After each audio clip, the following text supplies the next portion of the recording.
We're live. Good afternoon, everyone. It is now 2 o'clock and we are starting the regular portion of council. And I thank everyone who's been waiting for council to start for your patience. And I wish you all a good afternoon and thank you for joining the meeting. The first item is to declare the regular council meeting open. We'll move. I'll second. Moved by Aguari and seconded by Linda. Anyone opposed? No. Motion's carried. Well, the next item of business is the adoption of the agenda. And for our listeners, the first item is the April 1st, 2026 regular council minutes. Then there'll be a discussion on business arising from those minutes. Any meetings, upcoming meetings of council outside the territory will be approved by council.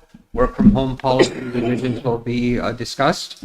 Follow up on insurance for MBQ properties was on the agenda. Trespass residency bylaw is item number 6. Survey from Michaela Roy is on the agenda. The Aqua agreement renewal. This is one of the people that work with our water treatment plant operators, the organization. Ontario Clean Water Agency, renaming of the roads, business registration renewal, Arrowhead Excavating and business registration, harvesting request from Eric Innes, harvesting request from Wayne Capasheet, land transfers, request to lease land for agricultural purposes, the Justice Court worker funding agreement, the appointment of auditors, the housing cash flow, the golf course loan renewal, Hicks Morley invoices is on the agenda. They relate to HR matters. JFK law invoices, increases in BMO mortgage loan guarantee 28 to 28 million. Add-on hydro connection Depot Road PG1 and hydro connection Depot Road PG2. The upcoming council meetings are the regular one is May the 8th. May the 13th is the local business. May the 20th will be the regular council meeting. May the 27th will be local business. June the 3rd will be regular council. June the 10th will be local business. June 18th will be regular council. June 28th will be local business. I need a motion to adopt the agenda. A motion. Aaron? I'll second. And who will second it? I'll second, Chief. Aaron Aguari. Is there anyone opposed?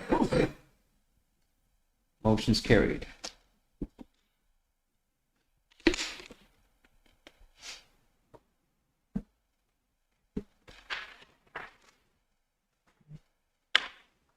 The next order of business is the April 1st minutes. A meeting of the Tyendinaga Mohawk Council was held on Wednesday, April 1st at 11:05 in the council chambers. I was present. Aguari, Chris Brandt, Curtis, Aaron, Linda, and Kristen Sarah Locke was present. Staff present Angela, Shelley, and my assistant Charles. Motion 1 was moved by Aguari and seconded by Aaron to call the meeting to order. The motion was carried. Motion 2 was moved by Aaron and seconded by Aguari to adopt the agenda. The motion was carried. Motion 3 was moved by Aaron and seconded by Kristen Sarah Locke that the council minutes of March the 20th be approved, and the motion was carried. Motion 4 was moved by Aguari and seconded by Linda to approve the following meetings outside the territory. Chief and Chris will be attending the housing symposium meeting on May the 5th and 6th in Niagara Falls. The motion was carried. Motion 5 was moved by Chris and seconded by Aaron to approve the Mohawk Council meeting for May and June 2026 meeting dates. And so the regular council will be on May the 8th and 20th at 9:30 a.m. The local business will be on May 13th and 27th at 7 p.m. Regular council will be June 13th and 18th at 9:30 a.m. Local business June the 10th and 23rd at 7 p.m. The motion was carried. Moved by Linda and seconded by Aguari to approve the scheduling a meeting with the executive team to review the council governance manual on May the 4th from 9 to 12 noon. The motion was carried. Motion 7 was moved by Chris and seconded by Aaron to approve the business registration renewal for the Bayshore Road Community Consulting owner Brent Miracle. The motion was carried. Motion 8 was moved by Chris Brandt and seconded by Curtis to approve signing the letter of permission to harvest in our traditional harvesting area for David Miracle and ensure that the land is left as he found it. Motion was carried. Motion 9 was moved by Aaron and seconded by Linda to approve the purchase of a new wheelchair accessible bus for the home support program in the amount of $2,840, and we should say from program surplus. Motion was carried. Motion 10 was moved by Aaron and seconded by Aguirre to acknowledge the review of the MVQ respect in the workplace policy, approved that Human Resources continue to ensure and staff review every 3 years as mandated and directed by the policy, and the policy be converted to the new MVQ format that includes a review schedule. The motion was carried. Motion 11 was moved by Chris Brandt and seconded by Aaron that the council concurs and supports the installation of signs to prohibit parking in or around Highway 49 at Lower Slash Road intersection to ensure adequate sight lines. Is that sight times? No, lines. Sight lines, that's right. Sight lines for drivers and improve intersection safety. Council Resolution 2627-001 was approved and signed, and the motion was carried. Council would like a letter drafted to the Ministry of Transport to inform them that the signs are a great start, but MVQ Woodwood still requires to have traffic lights installed at the intersection of 49 and Lower Slash Road. The motion, that's just a note there. Motion 12 was moved by Chris and seconded by Wari to approve scheduling a meeting with the Ministry of Transport Regional Director, East Region, regarding the expansion of the Highway 401. The motion was carried. Motion 13th was moved by Lyndon and seconded by Curtis to acknowledge a virtual meeting with MTO Parliamentary Secretary Rick Brise and MTO staff on April 8th at 2:30 p.m. Motion was carried. Motion 14 was moved by Aaron and seconded by Curtis to approve to pay Derek 1 for invoice number 905 in the amount of $20,650, invoice number 906 in the amount of $7,165.20, and invoice number 907 in the amount of $12,765.20, all for economic development matters. The motion was carried. Motion 15 was moved by Chris and seconded by Curtis to approve the request from Josh Dockstader regarding the half-load season exemption for Clarence Road, subject to drivers to watch for kids, no deliveries after 6 p.m., is responsible for dust control, required installation of truck turning signage, and responsible to repair road if it was damaged. The motion was carried. Motion 16 was moved by Aaron and seconded by Curtis Brandt to approve the request from Hastings County for a full disclosure of the Salmon River Bridge during the rehabilitation project in 2026. The motion was carried. Motion 17 was moved by Owari and seconded by Aaron to approve the signing the funding agreement with Aboriginal Labour Force Development Circle and MBQ for the Exa Agoha Tyendinaga Child Care Center in the amount of $106,420 for 26-27 fiscal year. Motion was carried. Motion 18 was moved by Owari and seconded by Aaron to approve the signing of the funding agreement with Aboriginal Labour Force Development Circle and MBQ for the employment and training program in the amount of $1,712,417 for the fiscal year 26-27. The motion was carried. Motion 19 was moved by Aguirre and seconded by Chris to approve to write a letter to Shelby Cramp, Newman MP, opposing Tyendinaga being removed from the federal electoral district name, we should say, and writing as was Hastings, Lennox, Addington, Tyendinaga, and now it's proposed Hastings and Lennox, Tyendinaga. Motion was carried. And they did respond. Shelby did ask the House Leader for a friendly amendment to keep Tyendinaga on the name. So I sent an email around to Council. I hope you all received it. But my call with Shelby. So does that mean the meeting that wasn't it May 8th or something like that? Not necessary Actually, now? when I spoke to her, it was going to be the first reading in the House that day, so she was able to get to the House Leader, and she did request a friendly amendment, and I guess they're going to accommodate it. How'd the request get on there? For Tyendinaga? I asked her whose idea was it to have this. She didn't know. She'd look into it and get back to us. It says it came from her. Yeah, it does. She said she didn't want anything to do with it. Well, is there a point to She May should, 8th? it's her writing. She should want something to do with it. And she asked if we were consulted. I don't recall any emails coming from her about that at all until you brought it up, Sarah. So anyway, those are the amendments, and I would, so motion 8, instead of you, it'll be he found it. And just add the word program surplus of motion 8. And those are the only corrections I can see. Are we meeting the meeting for 8 Michelle then? Or Do we need to? cancel it or? Because it's only a half-hour rewrite it, meeting. or what? Hmm? I don't think we need it done, do we? That's what I'm Question wondering, marks. right? Because you tried to, there's a meeting that was set up and it was only half hour. She only could be here for a half hour on May 8th. So my question is, are we proceeding with that? Because you've got the question that we had The 5th and addressed. 6th, the 5th and 6th, we have to be in Niagara Falls, and is there something going on in Ottawa? It's the 8th. Oh, well, no, we will have to reschedule it, because Chris and I will be away. Do we need it is what I keep asking. Well, Because she wants- the point was to address this Tyendinaga being removed. And you've addressed that with her and she was correcting that. So is Is there there- something what- else what- on this what- agenda that you wanted to talk about that we don't know? I thought it was just that. Is there any other items that council wanted to address with her? Not that I have.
We're live. Okay. Chris, do you have any corrections to the minutes? No, I don't. Curtis? Nope. Aaron? No. Sarah? No. Linda? Oguari? No. Can I have a motion to accept the minutes as corrected for April 1st, 2026? Who will move? I'll move. Linda? I'll Will- second. Linda and Aaron? Anyone opposed? Seeing none, the motion is carried. Is there any business arising from the minutes? Chris? No. Curtis? No. Aaron? No. Sarah? No. Linda? Oguari? No. Okay, we'll note none then.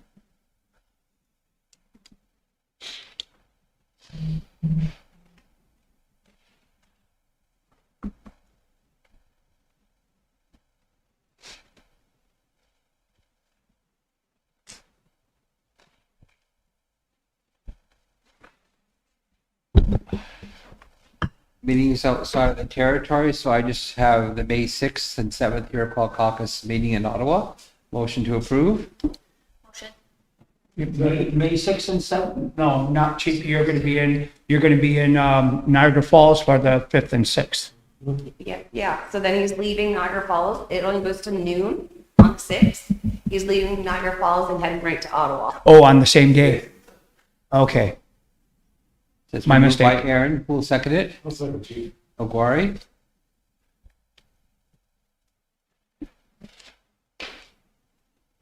And do we have to mention anything, Aaron, about ours? Chief, I might go over there on the 8th Oh, Okay. to Ottawa. Okay, just put, seventh. so we'll need a motion then for Curtis to go to Ottawa. Wait. Can we add as Chief? well?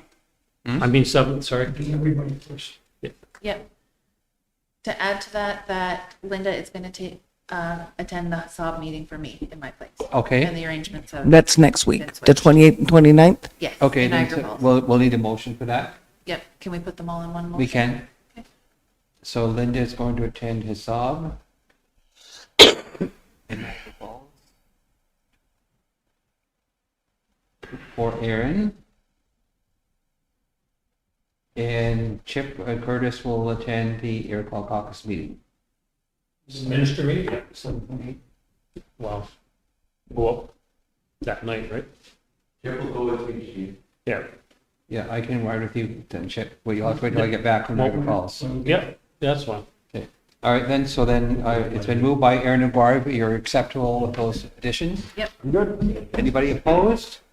Seeing none, the motion's carried. The personnel policy, well, the revisions to work from home. Angela, what are the policy changes? It's really pretty in red. So, So it says the issues inclement weather and oh, emergency this is the conditions. trespass one. Aren't we on that one? No. No. We're on the inclement weather. We're on number 4, workplace policy. Just 2.9. Inclement weather and emergency remote Okay, work just a for second. special circumstances for I went to the wrong one. remote work. Okay, I'll read it then. Inclement weather and emergency conditions can disrupt normal operations, limiting access to workplace and affecting the availability of school and child care services. This results in lost productivity when employees are unable to attend the workplace despite being otherwise able to perform their duties remotely. There is a need to address such circumstances through a policy framework that enables continued work from home where feasible. A remote work section of the MBQ's personnel policy was established in 2024 during COVID to provide a consistent MBQ-wide approach to remote work arrangements under defined circumstances. The current policy limits remote work to specific circumstances and a very extensive process to access remote work with very prescribed reasons why. The policy does not address inclement weather or emergency conditions that disrupt access to the workplace but do not otherwise prevent employees from performing their duties. External disruptions such as school or childcare closures, e.g. examples are full day closures during bus cancellations may require employees to remain at home with dependents despite being available and able to work.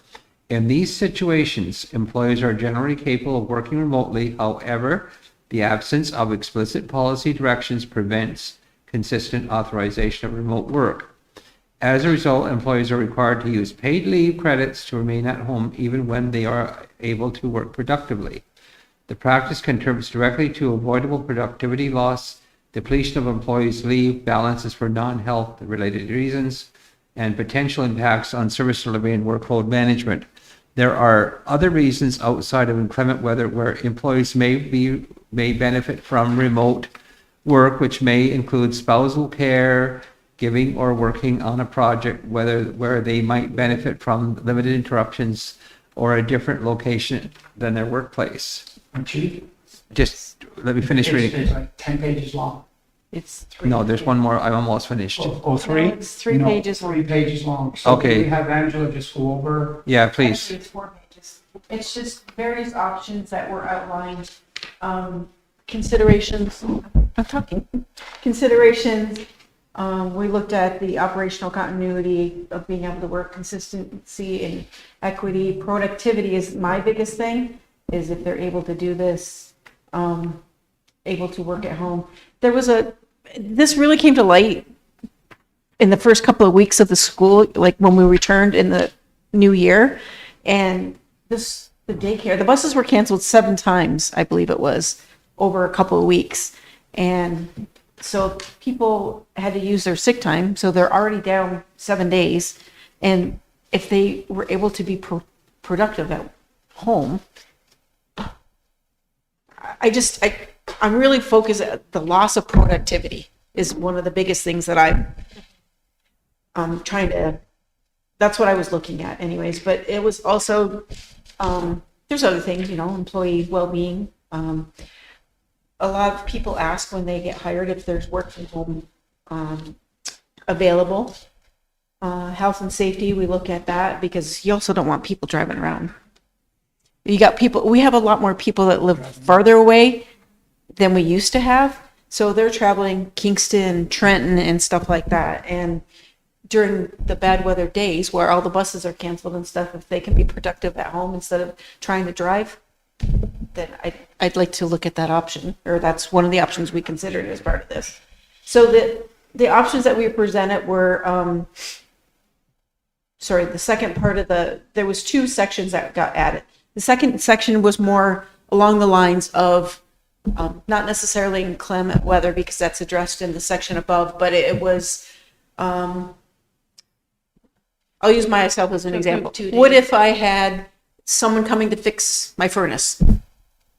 Somebody needs to be there. I don't have anybody else, shouldn't say that, that can be there to let them in and stuff like that. So I can still work. I can still be productive while they're doing the repairs and then come to work. Okay. That's that kind of situation. So the options that we presented with the pros and cons are outlined. One being approving both sections, one's staying status quo. One is just approving the one about the inclement weather and the emergency remote work, or just the special circumstances section. We've outlined what the different option or the pros and cons are to each option. Okay. We're recommending option 1, which is approve both of them. And special circumstances is case by case, right? Absolutely. They still have to follow the same rules that we put forth, where they have to be accountable. They check in every morning. They outline what they're going to do. They check in at the end of the day, telling you what they've done. And the managers, directors are supposed to report to me once a month on the number of days or the number of hours, stuff like that, that's been taken by respective staff. Okay, now, So we can track it see- and better understand what it looks like. I can see. I don't want it to get out of hand or anything like that. It's just it's so restrictive right now that you have to have a sick family member at home in order to be at home. Okay, And great. there's other circumstances that seem to pop up that we're just asking for a little bit of, what's the word I'm looking for? A little bit of Leeway. Yeah, Flexibility. yeah, Chris? flexibility. Sorry, Chief. I can understand that, after COVID and everybody working from home, it has become something of how we live nowadays. A lot of people do work from home and get more accomplished. But it's got to work for everybody all the time. So given a, let's say, just an example, we've got a sick day, or no, sorry, a snow day, and everybody from finances stay at home. So if people are coming in to pay the bill, how can they pay it when somebody is not here? If the lands department, there's only one person that's working there and somebody has appointment to come in and see, but the lands officer is staying at home. So are those people going to be able to go to that person's house so that work can be done, or how is that going to work? You see what I mean? We do have to have somebody here. You know, the whole band office doesn't shut down because of snow day. We urge everybody to take care when driving, but the world doesn't come to a halt. We do sometimes shut.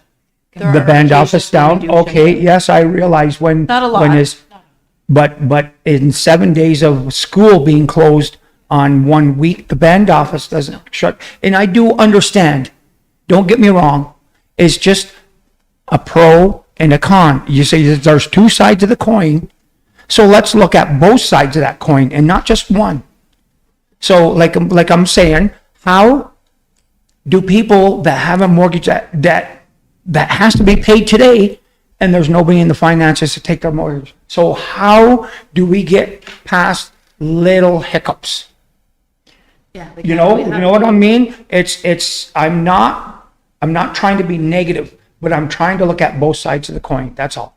No, Thank you. and some of those things are like with finance, they do very well to cover each other off and stuff like that. So if someone's off sick and the other's at lunch, or, you know, there's still people that will take your payments and do stuff like that.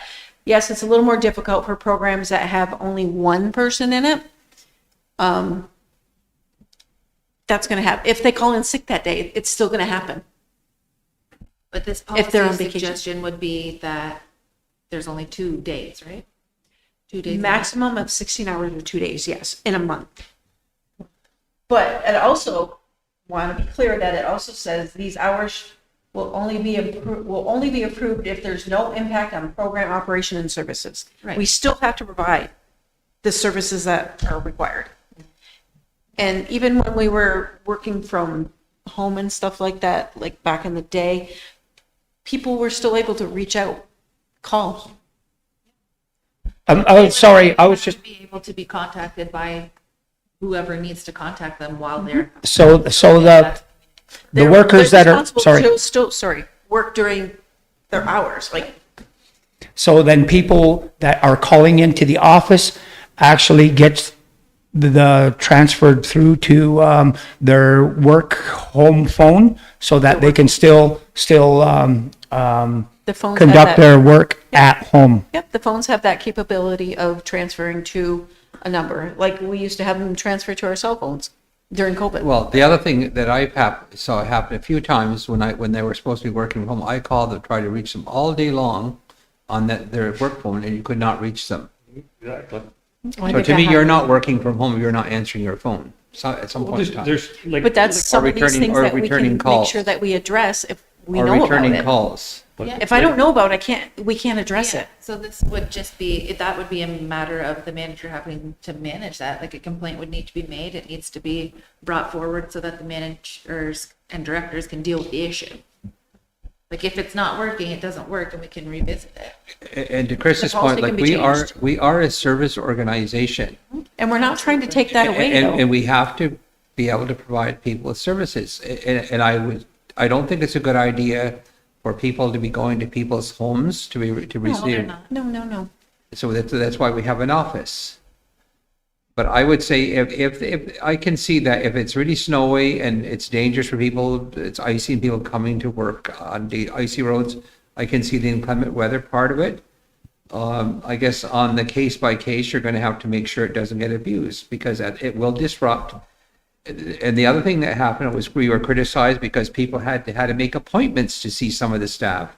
And on those snow days, some of the people that had the appointment got here, but the staff couldn't get Well, here. they should have been calling them if, And they should they have called weren't to say, I here won't be in the to office let today, them can I know that they're not reschedule in it? the So they building. were, so then they come to my house and they give me hell, what your status? Nobody called me.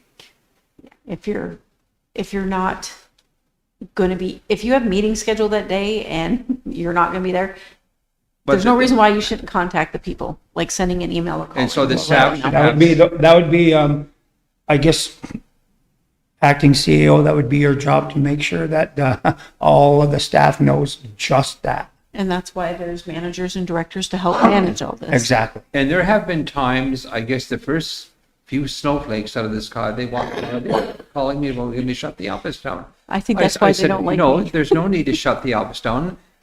When it's snowy and the roads Because I are don't- slippery, you just drive with care. Well, Chief, that goes well in hand, but our roads are one of the best ones in this But part of the I can country. see that there's a need for, in some circumstances, I agree with that. And I can see that when the office is shut down, fine, you can work from home, do it. If it's a freezing rainstorm, we want people driving on the roads, I can see that. But I guess with the snow, it's not, you don't have to shut this office down every time a snowflake falls out of the sky. Sarah? Thank you. Actually, I have a couple of questions. So Angela, is this a new policy or was this in place and then it was taken away, or how's this? There was, work from home was allowed, and then obviously during COVID, we had no choice. Council of the day wanted to make sure that we're all back in the offices, so they put in a work from home policy, but it was very prescribed. Okay. And that's where we're finding, for example, like the inclement weather and stuff like that. You know, there's times where I'm getting, some people is like, well, can I just work from home and do this? Or I don't really feel well, but to go into work, or I'm sick and I don't want to, you know, bring it into the workplace and stuff like that. But I'm okay to work from home. And I'm like, you can't, because our policy, the current policy in place doesn't allow for that. Okay. You have to use your credits. Okay. Which I don't really agree with. I don't feel like that's fair. People have to take their own holidays to stay home if buses are canceled. Doesn't seem They have to fair. use their credits. Yeah, whether that's their sick time, their vacation, or their overtime. So the second question I have is, do people have the technology to support working from home? Do people have laptops that they take? Yep, there's laptops, phones, and Yeah, stuff but like not all that. our employees have them. Though. There's actually a fair amount of people that do. Yeah, well. But we do know, like, you know what? There's never going to be a situation that allows us to have every single person be able to work from home. It's not going to happen. Your receptionist can't, well, maybe if you give them a project, but they can't answer the phones at home. Your cleaners are not going to clean the offices at home. Like, there's certain individuals that's not going to happen. That's a reality. But that's where we work around. Like you said, if we're shut down for the whole day, that's different. I mean, we're all paid regardless. If we shut the place down and people can't come into work, they're paid regardless anyways. Okay. And And then then, in those special circumstances that it's reviewed. and then I think the other concern that I have is that education being my portfolio, I've been going to the parent teacher meeting or parent council at QMS. Right. And it's been an issue of the policy at QMS for the buses being canceled and the school being completely closed. I mean, I think that's having impacts on staff and them having to stay home with their children because they don't have childcare because the school is completely closed.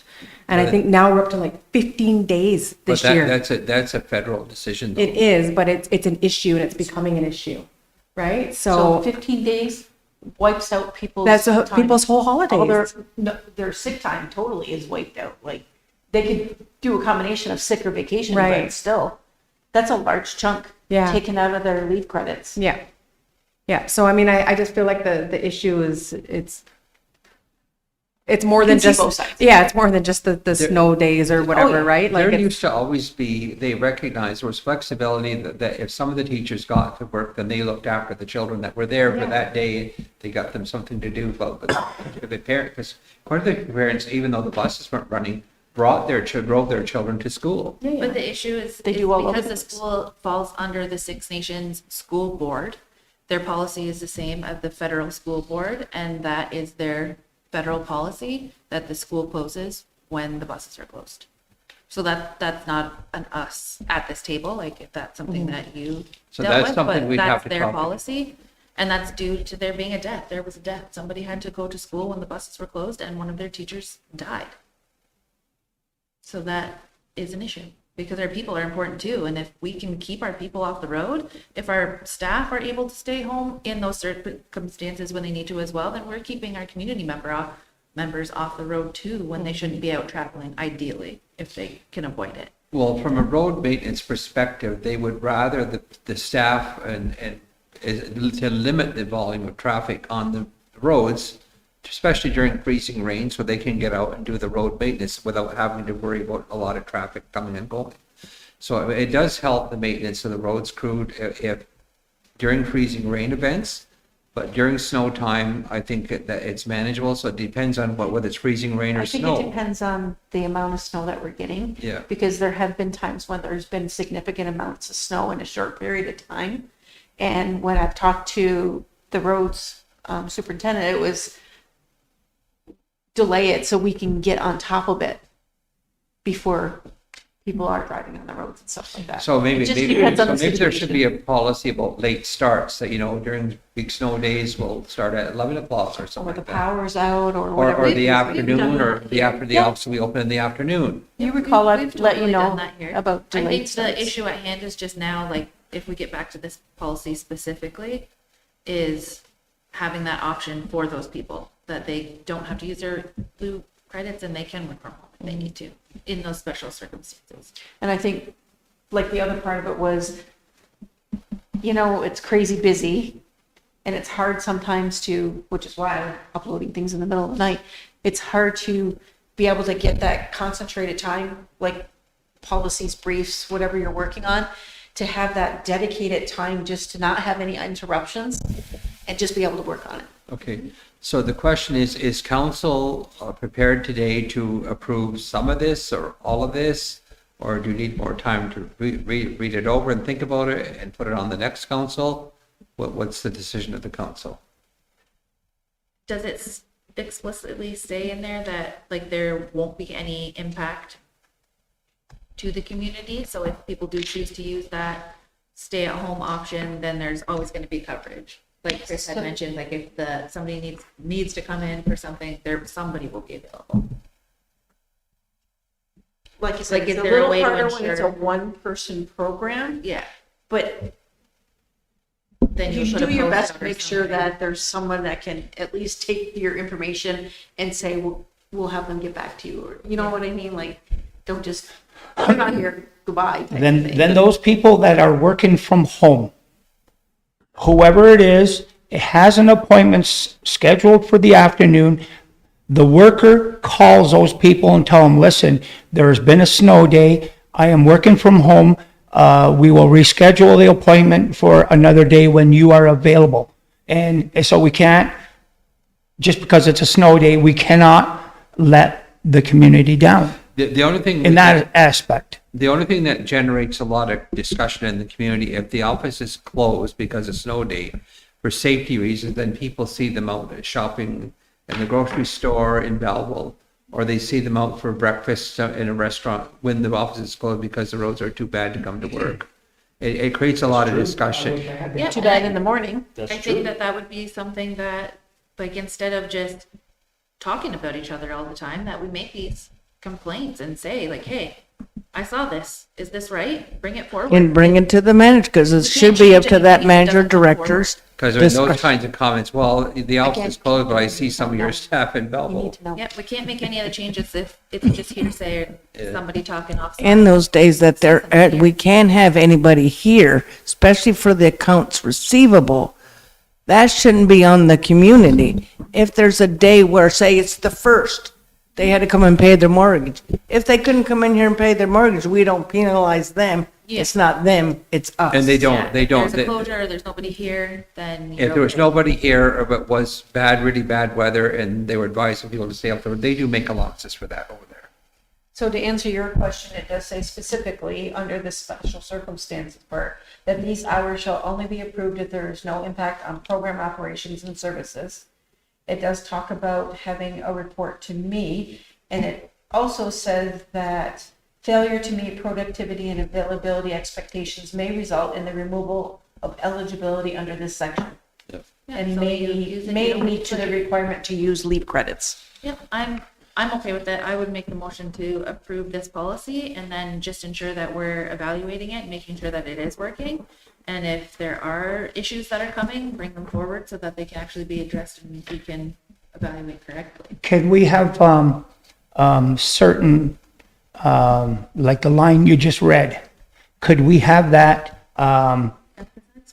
yes, well, emphasize or put in yellow? So that is certain things that are, you got to meet productivity at home while you're working, so that we don't get into that particular downward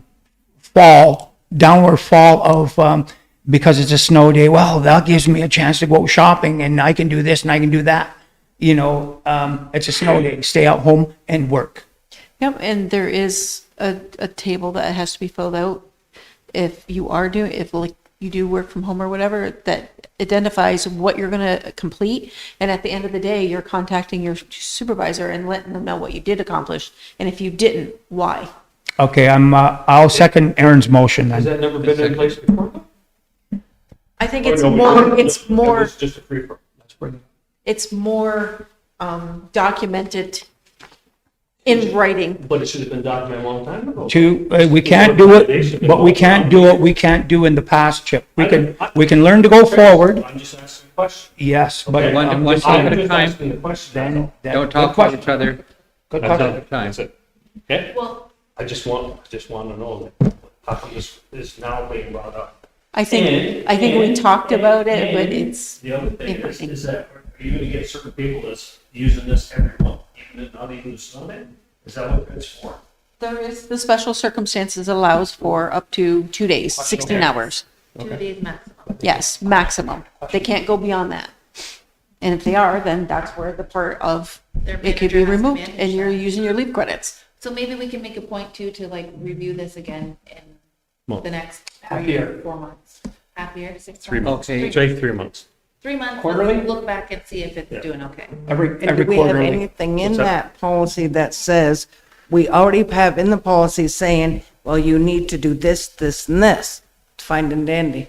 But what if that doesn't happen? Shouldn't we have something in that policy says, if you don't do this, this is what you're gonna get?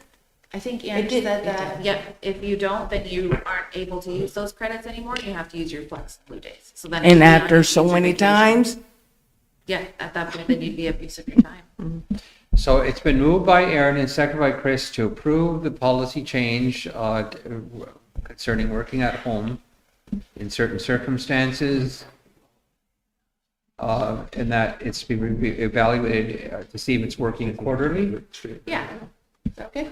Sure, we can do Okay, it's been- quarterly just to see what's going on. And this is all gonna be, like, there's messaging that's going to the staff. Yeah, Let's be clear. And it'll be things like failure to meet productivity and available expectations may result in the removal of eligibility under this section and may lead to requirement to use your leave credits. So And to that get answers back your to- concern right there. And to But get it's back all to in the the- messaging going out to the staff too. Yeah. We all need to be accountable. yeah. And to get back to the people if there's appointments, to reschedule. Yep. Because I don't want any more phone calls. Well, I went to your office and nobody was there. Nobody called me. I don't want you to yeah, hear that. especially if it's right down in the policy and it's clear, then there is no chance, or hopefully no chance for that favoritism. Because that does happen and still happens today. But also, don't get it confused with if someone is sick or on vacation. That's fine. But Okay, again, because if someone calls in sick that day, should they have somebody let the people know? Yes, but I'm just saying, you're saying, I don't want them coming to my office and stuff like that, but if they. no, I actually don't, come I don't sick want, that day- I don't want them criticizing, bringing their criticism because people didn't at least have the courtesy to call them back and say, I'm sick today, I won't be in. Sorry, can we reschedule? I'll give you a If call they're able tomorrow. to do that, like. keep Or, it or, at home. or at The least, one time I was sick and or at le- at didn't le- wake up until nighttime. or at least have on their desk if they've got the day before, who's got an appointment the next day, then somebody can just, at work can call and say, the person's off sick today, can they reschedule? Or you can arrange backups. Yeah, If something happens, you're not there. I mean, when you know it's gonna, when there's. It's kind of like, okay, Because I'm not it- going to be in today. Hey, Because, My calls because, go here. because it's snowfall is Okay. forecasted. They know that the snowstorm is coming, so then if you got an appointment, leave who the appointments are with the next day, so if somebody has to call them, at least they just have to go to their desk and what the phone number is. Yep, we'll make sure that there's But Chief, this messaging. just doesn't adhere to snow though. This is Yeah. the whole year going on. Yeah. So it's moved by Aaron and seconded by Chris. Are you in favor, Chip, of the policy change? Yeah, kinda. Yes, kind of? Is that yes or no? It is for now, Chief. And it'll be reviewed quarterly. We want to If revisit you're a this. reporter, Yes. yeah. Aaron or Sarah, you're all good with it? I am. Reviewed quarterly. Linda? I'm great with it as long as those things are being followed and we do see that quarterly. Okay. Oguari? Yep. Same? Yep. Okay, the motion is carried. She said, as long as we. Next see the item. quarterly reports. Oh, the- Call upon insurance. Angela, you put this in the file? Yeah, I haven't I had a did. chance to read this. I did, just let me go back to, I'll turn it over to you. Wasn't in there yesterday. no, it was me doing it in the middle of the night. Yeah, it Just is on the trying last to, Wednesday. I know. But I did tell you when we met with Aon on the 25th of March, that there was going to be an increase in the property premiums Yep. and the boiler premium, which is tied together. Because we had made significant changes to the statement of values to bring our residential units more in line with market rates. And because of the huge increase in commercial properties, we spread it over 2 years. So we increased it by 50% this year and 50% next year to bring it more in line with the current market. Wasn't that the reason why there was the last increase? Sorry, Wasn't that the reason because of the last increase? That was the reason. a couple years ago. No, just this one, that was a couple months. The long-term health. No, that's the regular market, for insurance. That was that increase. I think it was what, 6%? It's, Yeah, something like that. Yes. Insurance goes up every year based on what's going on in the industry and stuff like that. But what I was referencing is our properties are not valued at market rate now. So if something happened to it, to say a house, we wouldn't have it insured enough to rebuild it. Right. So that's why we're So making it it to might- be market rate. Right. Does this mean that it's insured at 50% of its value? No, What does it mean? then? it's insured. Are you talking the commercial properties? Let's say our houses in the No, subdivision. the houses are fully to market rate, To market rate, okay? 100% market rate. So what's not insured to market rate? Right now, the commercial properties are not at what we determine the current market rate is because it was such a significant change. So that would be the Difference. airport hangar that we used to. I don't have the airport hangar yeah. on my thing, So which buildings like is this this applied building. to? This It's building? all the buildings like these.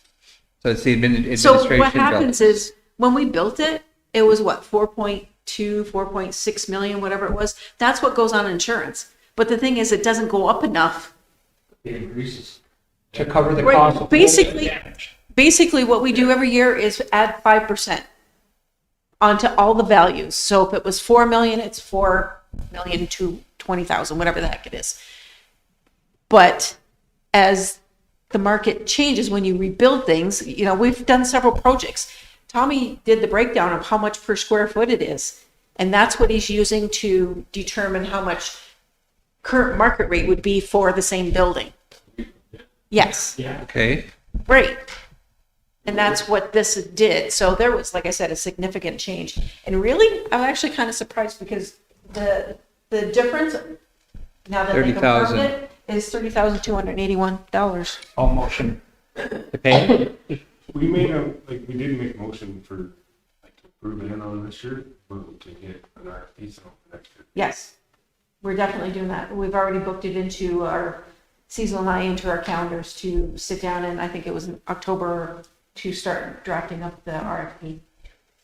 But the elder home, that's totally separate. And- Yes, and I just got that information. I didn't put it on anybody's thing because I just got that information. You didn't know what it is? Yes, I do.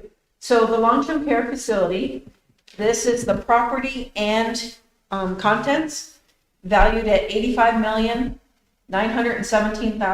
$85,917,980 with a $25,000 deductible, which is what all our commercial properties are, our Residential, I believe, are 10. But our commercial properties are 25,000. The deductible, sorry, with that deductible, the amount for the year is 154,472. But because we're starting at, like now, it's prorated slightly. So to go from now to the end of March, it's actually 148,139. And, That's what, 148? 148,139 is what's going to be the long-term care insurance. and you talked about the value of the long-term care. Now, in the insurance, there is liability. Is that included? And what's the amount per What's the claim? amount for liability? Per claim? Sorry, what? Let's say somebody falls and they sue us. What's the value I per believe claim? the liability that was set was 5 million. Okay. Because it was 2, but I think we've increased it. It went up to Okay. 5 because Now, is of. that per occurrence or cumulative? Per occurrence. Good question. It's usually per It would occurrence. be, under- yeah, it would be per Occurrence, too. occurrence, yeah. There's also, like, if you get into commercial insurance, there's also cumulative too, like you're covered up to 5 million or you're covered 5 million. per occurrence. Yeah, there are some things that way. Well, These are questions you guys should ask on the 25th. so we need two motions. One will be to pay the premium increase of $30,281 for MBQ properties. Is there a motion for that? It's moved by Chris, who will second it. I'll say. Curtis.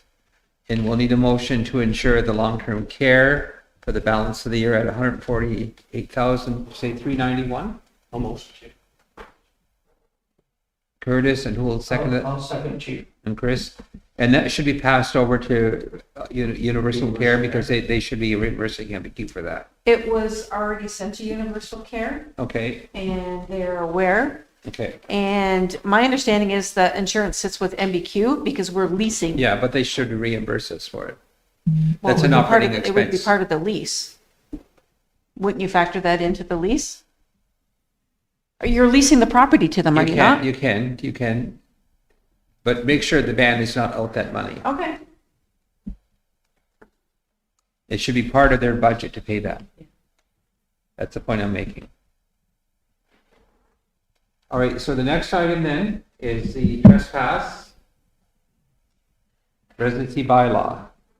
So the opinion from J. Herbert Falls Group Law Group with recommendation following the discussion with the council and administration regarding trespass or residency bylaw, trespass bylaw. TMC deferred for full council and for budgets to be drafted. We are still working on the drafting of the budgets. I think it is.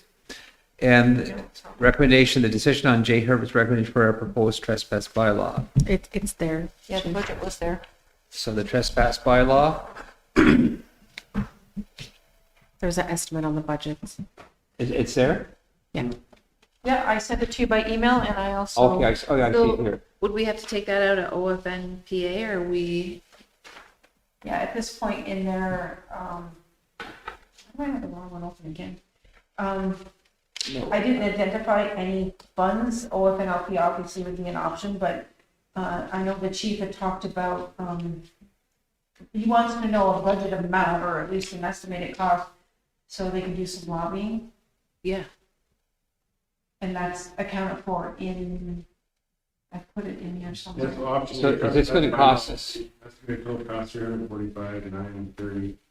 Trespass and residency bylaw, total, estimated total cost 515, 384. And it really is only an estimate because there's other variables that we'll need to consider. So we need a budget of $345,930 $345,930 for this? Am I reading that right, Angela? Sorry? We need a budget of $345,930 to operate this bylaw? That's if you want the trespass bylaw only. which I think was the recommendation That's what Jay had mentioned. of what our capacity could handle. Well, it's part of governance, really. So right now, usually the deficit in governance comes from the open LP money. But I think this is a governance issue. We will put it on our agenda for our next lobby meeting with the Department of Indigenous Services Canada to see if we can get additional funding for it. Okay, so this is only to help prosecute the trespass. there's already been court cases where he's technically won, then there's precedent set in court for trespass. For that community. Okay. Yeah. So how is it saying that the police don't enforce it? For this one, we would have to get our own bylaw enforcement officer. And then when they Take are it to what able, court? they would have to go to court. It would be Belleville or Yeah. Napanee, I guess, He said either one. Any of them would recognize it. and they would be enforceable I don't know, I think it feels like to me it's waste of money. to do any of it. Yeah. Because all it takes is the court to say no. Okay. So we're going to go ahead with this, then I guess we have to approve a budget. But I guess, how much is it going to cost, say, for J. Herbert to develop the bylaw? But I guess then we put in the cost of the administration of that I bylaw. didn't put But I think his the, fees in. the bylaw was like 30,000 or something. It's 35, wasn't it? No, it's 35. I thought it was 35. No, No. it was No, 35. but they do it. Community meetings and all that stuff. Yeah. Yep. 35 would get you the bylaw. Okay, but that special fund that they have is only for legal and court purposes. It does, I didn't think it was to draft the bylaw. It's not. That's It's what I only for the thought. prosecution of, Yeah, it's only for prosecution. It's not for drafting the and law. we're not at that. So point. that's why I said it will have to come out of open LP. Unless you can get money from, because I put in here, there's no revenues that have been included at this stage. Initial costs could be supported through open LP funds with potential reimbursement pursued through advocacy. Okay. Funding request to ISC and or any other possible funding source or source. Yeah, so anyway, it's part of governance, really, to have a law about regulating residency. And so I would say that the council should get Two on. separate laws you're talking You were about. talking, is it trespass or residency? The one that he recommends is just trespass. You're talking about residency. They're Yeah. two different things. Yes, they are. Yeah. Residency costs even more. Yeah. Because then you're doing. The recommendation is to recommendation for a trespass. proposed trespass bylaw. And That's and that's going to cost 35,000 to develop the trespass bylaw? Jay's, For all Approximately. his work. which is not a part of this. Yeah, I know. But that's the first step. So why don't we get the first step in place, get the trespass bylaw that's going to be enforceable? Then if what's the administration? Is this 345,000? Is that just for the trespass bylaw only? That's, Yes. yes. Okay, And again, that's just me trying to figure out what we need, best guess. Approximately. well, what I'm going to need for the lobby effort is all of those resolutions that we have passed over the years to put people off the community, attached to a briefing note to take to the department to lobby for money. So they get some idea of what the council is dealing with. And a briefing note why this is needed here. And I'd like a letter from the police chief as well to support the drafting of this resident trespass bylaw. I I don't think, have a police chief. I think if you look at the budget, it says it's actually 50,000, doesn't it? Not 35. He told us 35 for the law. Well, that's not. No. That's for, I supported Moving forward. 35,000 just to get in here to talk to us. no, He said, get you the law, get you the bylaw. That's what I thought I heard too. And a community meeting. Anyway, confirm with Jay to see what the amount is going to be. it's 35,000 for him to do the law. The That's what I law thought. And a meet, and a follow-up meeting with the community is what he had said. Yeah, that's right. And So that- In sorry, the letter, what does that say? Oh, their in the- process of drafting any bylaw is meet with the council, meet with the administration, draft the law, provide a draft and meet with council to review the draft bylaw, make any proposed amendments, get direction from council on the next steps regarding the presentation to the community, present the draft law to the community and pass the law. And they recommend taking 30 to 90 days for the law to come into effect.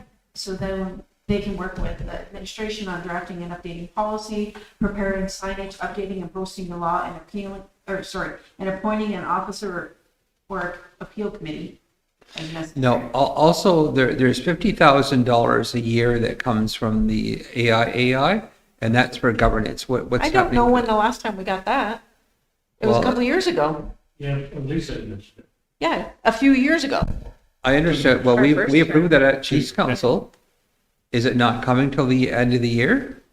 I haven't seen it Because in they a wanted couple to know, years. they wanted to know, there were letters that came, they wanted to know what we were doing with the 50,000. That one, that was used. That $50,000 budget was, That was used for this. Yeah, what were you saying? Yeah, strategic plan. Just hold on, I'll check with Jeff to see.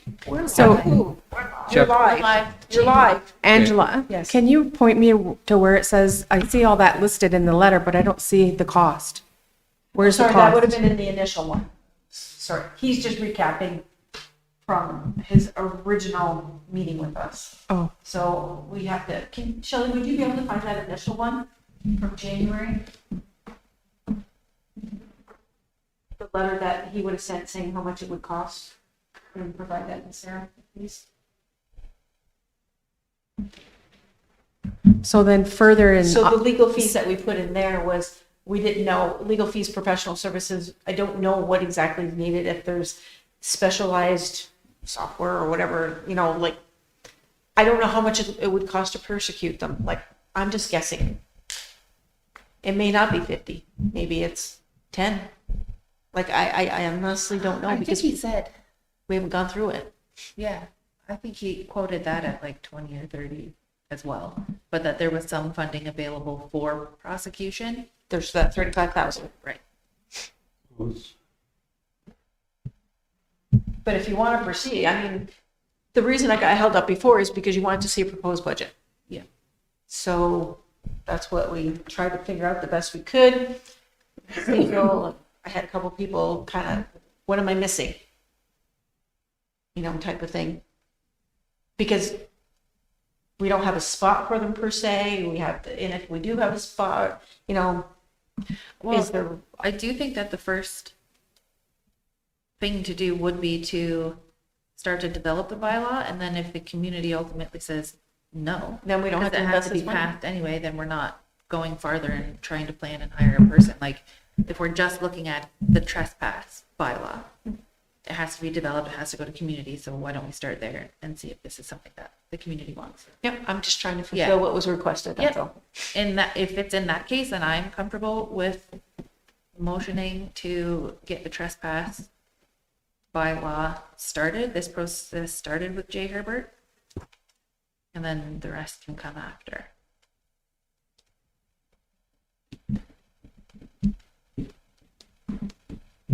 moved by Aaron, is there a seconder? I'm going to second that motion because I think we need to at least get started.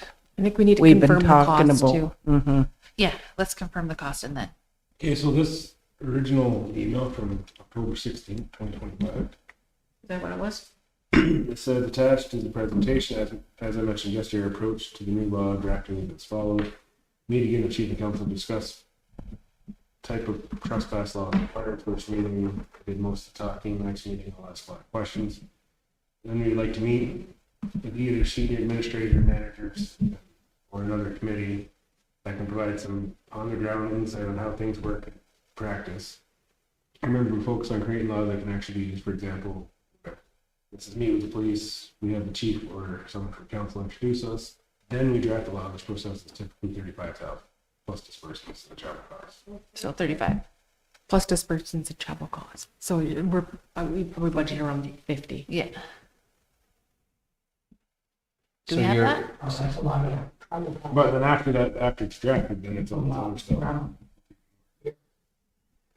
Yeah, so it must have been in that email because there's no original letter. Oh, no? It's all the same letter Oh, back to January. and he said October. I got October 16th, 2025. So, January 9th, we met with council, with him and that girl. Okay. So it's been moved by Aaron and seconded by Linda to, I guess, approve a budget of $35,000 to have the trespass law drafted by Herbert Jay. Falls Law Group. Well, plus the travel and Pardon me? Disbursements. disbursements. Plus travel and disbursements. Do we want to say to a maximum of 50,000?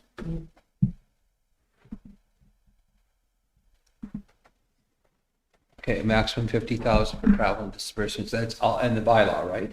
Huh. All inclusive $50,000 budget. So it's a budget then at 50,000. That's on the If we, yeah, get to that point, then we wouldn't even have to worry about a final if the community doesn't want it.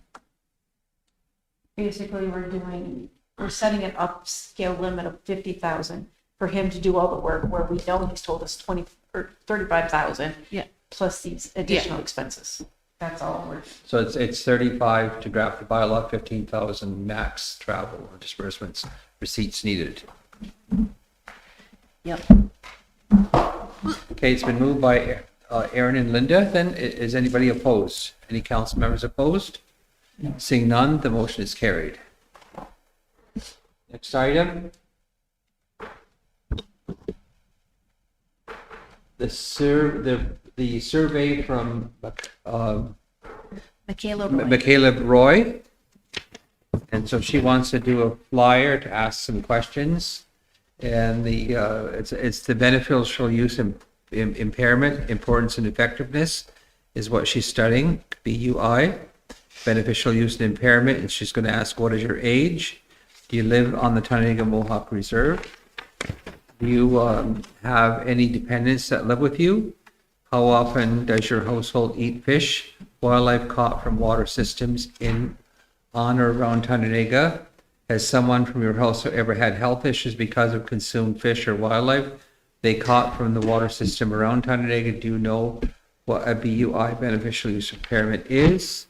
And have you heard about any BUIs for Tyendinaga water and game in the past 5 years? Do you think that BUIs would be effective in Tyendinaga if they were to be well advertised? Please explain if you are willing. And how important do you think it is to have BUIs that are well advertised? How important is it to have clean fish and water surrounding Tyendinaga, Ontario, so that there are no BUIs? If you would like a chance to win a raffle basket or gift cards, please leave the best phone number or email to reach out to you. This information will not be recorded. Would you be interested in having further information in person or over the phone on this subject? Does council approve this survey? If so, I'll need a mover and seconder. Yeah, I think it's for her schooling, isn't it? Yes. Yes, I will motion. Moved by Aaron. Is there a seconder? I'll second that, Chief.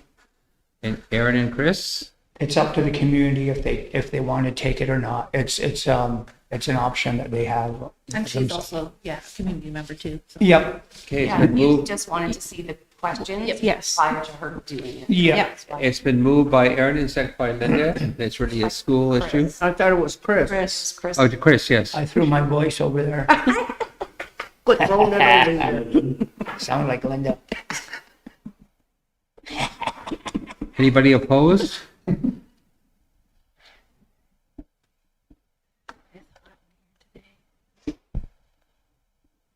Seeing none, the motion is carried. Aqua agreement.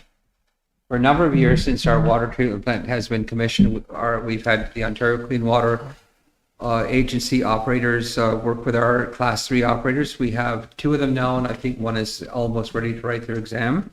So we'll have 3 Class 3 operators in the near future, which is what our plant requires, to have Class 3 operators because of the design. And so MBQ's contract with Aqua provides the operator in charge, functioning and assisting with training and mentoring MBQ's water operators. MBQ has 2 Class 3 operators employed and 1 Class 2 operator working towards her Class 3. Aqua's offering to defer charging and the annual CPI adjustments with MBQ operators assuming OR duties to convert vacation time 5 weeks a year. The cost for the contract with Aqua is $178,477 annually for the next 3 years. And the infrastructure department is recommending that we renew the contract with Aqua. Is there a mover and seconder? Is that 178,000 every year for the next 3 years? Yeah, it's an annual amount Okay. for 3 years. They're trying to get a better rate between the 2 of us. And they have, and they actually provide insurance, extra insurance for liability too. Yep, I'll motion. I'll second too. Aaron and Curtis? Is anyone opposed? No. No. Okay, the motion is carried. Next item.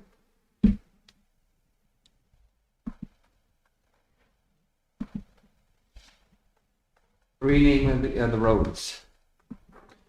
The proposed names for the unopened roads being constructed, that council review the proposed road names and approve one name for the 3 options provided for each road for official naming purposes. So Where did these names come from?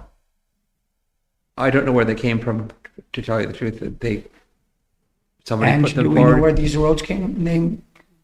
So I'm Eli guessing that South was is Todd and Megan. is Yeah. going to be called Pear Tree Road, probably because over the Pear Tree squabble. The Orchard Road, Orchard Road, because we're orchards down there. There used to be a lot of apple trees on one of those farms, or Freeman's Road, because the land Freeman Miracle used to own it. That's what I would guess. Marks Road, with construction, Butternut Lane. There's butternut trees up there, I don't know, or Cattail Crossing Lane. So there's a marsh up there, that makes sense, or Heron Marsh, maybe there's heron in the marsh. Milltown South, There's more muskrats in the marsh than there's heron. okay, well then maybe we'll call it Muskrat Lane. Muskrat marsh. I like that. I like that. Phone in you. Okay, Milltown South, Members? I don't know. Milltown South constructed from Ridge Road, Whitetail Lane.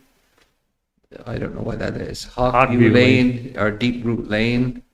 Homeland Drive will remain Homeland Drive, but a lot of people want that other end called Witches Lane because that's what it's been known as. If I would like that, yes. And so that I do know residents that live along there want it called Witches Lane. Actually, I don't know about Witches Lane, because, no, not because of scariness, but if you go past where they just started construction going down the hill about maybe 300 yards, my mother was born right there. Brenda Joyce Brandt was born in that house, which is just the foundation now. Mom was born in that house. Do you know whose house that was? No, I don't. That was our grandmother's house. Granny lived there. What was her name? Sarah Jane Granny. Miracle. She inherited. Sarah Jane Lane. She named that house. She inherited that house from her father, or that property from her father. Abram Miracle was one of his farms. Her So mom's should we, grandfather. we'll answer these questions that are on here then? So but I know Sherilyn prefers. She told me that she'd like to call it Witches Lane. Keep the name. That one's not up on the thing. No, right now. but we don't even know who chose them, so, So- can we defer it to, so we can really find out? Or Not really. You want to know why? Because Fidelity, they want the, or the Well, signs. then I suggest that we These leave ones, that here- one. these ones here come from the people that are going to be building there. Well, how about those people that already live there and have lived there? There is nobody living in there. And the other people that live Not there. North Road. No, but the one that, Witches Lane, Oh, that's it's always not, been called Witches Lane. Ask Todd to come down if you want to know where they he wasn't here. Todd's not here. He might be back. I don't know. So the other, They want to get these signs ordered because they said it takes them a month. And they're behind the time now and they want to reopen these roads. Thank you so much. The ones I that are like already- it. so Jim, Number one. But that, so Jim Miracle and Gertrude Miracle were Granny's neighbors, and they were the only 2 houses that were down there at the time. So Granny on and Eli's cell, Jimmy and Bertie. They were sets. let's stick on these ones. So Eli's cell, if we are picking from these 3, I like number 2. I like number 2. Me too. I can see where it's Eli's. Number 1. Number one. No. So I don't like to name something after a squabble, so let's avoid that one. Yeah, I'm trying to avoid the pear tree I one. said number 2. I like pear tree. Oh, That made me laugh. and that's sort of rubbing salt. Let's not do that. I like pear tree too, because Let's vote on pear it. tree was the biggest, that was the whole talk of the town. So how did they ever come up with pear tree? At least there is a reason why it's called pear tree. There's a story to behind it. There was a story. Go with the Well, story. there was Yeah, the story actually, makes there's history. actually a story behind Orchard because there was an apple orchard there. A lot of people used to go there and get apples there. There were Wolf River apples The on whole that hill farm. hill was that way. Well, let's vote then. So those in favor of pear tree, raise your hand. Oh, Barley? 2 for pear tree, Those in favor of Orchard Road, raise your hand. 3, 2, Three. how many? Three. 3. Those who want Freeman Road. Curtis, got to vote for one. Oh, I did. Well, I'm sorry, I was writing it down. Number 2. Chief. So then it's Orchard Road, will be that name. Marks Road, You guys just want to do it because. Marks Road, constructed from Beach Road, Butternut Lane. Are there butternut trees down there? No. Cattail Crossing Lane, Uh, Heron Marsh. Or do you have- Muskrat or do you have enough? Okay, Todd, have a seat. So we've settled on Eli's Road. It'll be named Orchard Road. Now, some of them are looking at Muskrat Lane for the. No, we just wondered where the. Where the names- name where came the names from. came from. Between Megan and Peter. Couple options. next. Okay. We already came up with Orchard Road, like you said, for Eli's. Okay. And Cattail Crossing, well, down there, there's no cattails. The cattails are behind, right? They're in Heron Marsh. Well, We're talking about March sorry, we're talking about Marks Road, Beach Road. So anyway, I don't know of any butternut trees down in there. What's the Is there? Cute. Okay, well, Cattail Crossing, the cattails are all behind, right? The marsh, the big marsh, the big marsh. Or Heron Marsh Lane. Well, there's more muskrats in that marsh than there are herons. Butternut Lane it isn't. There you go. So, what do you think? I want to see Muskrat Marsh Lane. He wants to, instead of heron, he wants to replace it with muskrat. All right. Is anybody opposed to Chris's request? Muskrat Lane. No, I like that. What's muskrat? Oh, there is no Muskrat Lane. You guys? Can you do just Muskrat Lane instead of Muskrat Marsh Lane? That's what I'm saying, Oh, Muskrat sorry. Lane. I'm fine with that. I'm fine with that. And a lot of people used to cute. trap muskrats during when people had Oh, furs. Yeah, we do. I know, my dad did. Muskrat Marsh Lane, okay. No, not just Marsh. Muskrat. This must. Lane. Muskrat Muskrat Lane. Lane. There you go. Should we vote? Go. Okay, Milltown South, Whitetail He missed the Lane, boat. Hawkview Lane, Beetroot Lane. What was the rationale behind these names? Just Just like these, they kicked out Chief. Where's Milltown South? Kenny Claus? Right beside Kenny Claus. It goes straight down past his house. Oh, So right on the curve, gotcha. it goes to the south. I didn't even realize. So we supplied 3 just to keep getting the juices going. So ideas around. I like the whitetail lane. I think that's cute. Is Mr. that- Laws has all the whitetails shot down there. so. Why are we just not calling it Milltown Road South? Because of the separation, Chief. Oh, I see. Okay. Confusion. Yeah. Okay. Ask me how many. Those in people come favor of to my Whitetail road Lane, by raise your hand. I like accident. whitetail. I like whitetail. 2, Sure. 3, 4, Six. 5. Six. Whitetail it is. Gory, what are you? They said no, wait, no. So that's He 6. raised his then. hand. Okay, that says Whitetail Lane. Homeland Drive. Some of us would like to see Witches Lane, Homeland Drive, the traditional names that they were called and known by the community. Is there a problem with that, Todd? Can we split that? Well. Which is black. You've got about 12 homes on my side. Everyone would have to change their addresses to which lane they're going to do it. Oh, no, we would It'll call be it Homeland, one. we'd keep Homeland, we'd just add Witches to it. We don't want to call them Homeland Witches. Witches Homeland. It's one.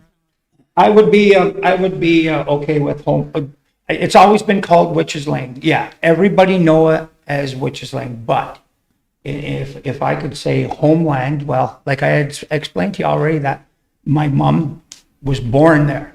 So for me, a Homeland would be a good name too. So it'll just continue to be. It would just be continue the whole And the whole everybody's roadway. used to it now?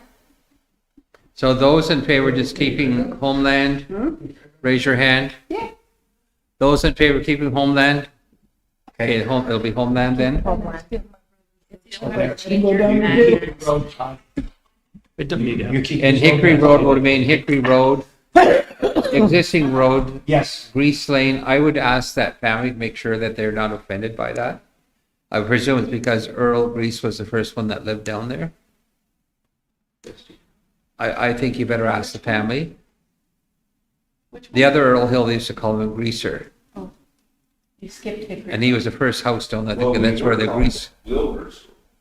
Wilbur's Lane there? Is that the one beside the clinic? Yeah. Yes. Okay.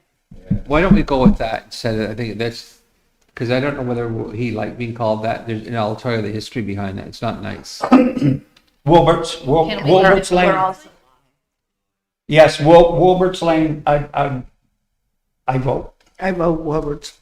I'm okay with that. If that's what it is now on the asset list anyway. Yeah, we keep it. Okay, Well, right now, the families, their address, they'll got the numbers at the end. I'm still dealing with that at my house. What's that? I said I'm still dealing with that at my house. Oh, yeah. okay, 1935 York Road, where's the ball field entrance road? Yeah. Why don't we just call it Ball Field Road? Take out No, entrance. well, can you really? Yeah, because there's, the volleyball courts there now. You've got the Splash pad and lacrosse. the splash pad soccer. across, the, Yeah, but it's just the name of the road, it doesn't mean that, We need a good. Well, I think the victory lanes. yeah, how about we come up with, because the ball fields are named after Grandpa Pat in his Mohawk name. So can we find a Mohawk name for that road, please? that means play or where they. Yeah, like play area or, the sort of, the same thing as like Victory Lane, but translated into Mohawk. If we could, please. everybody agree with that suggestion? Raise your hand. Into Mohawk, okay, thank you. Shannonville address, Hastings County has listed the following. We would like to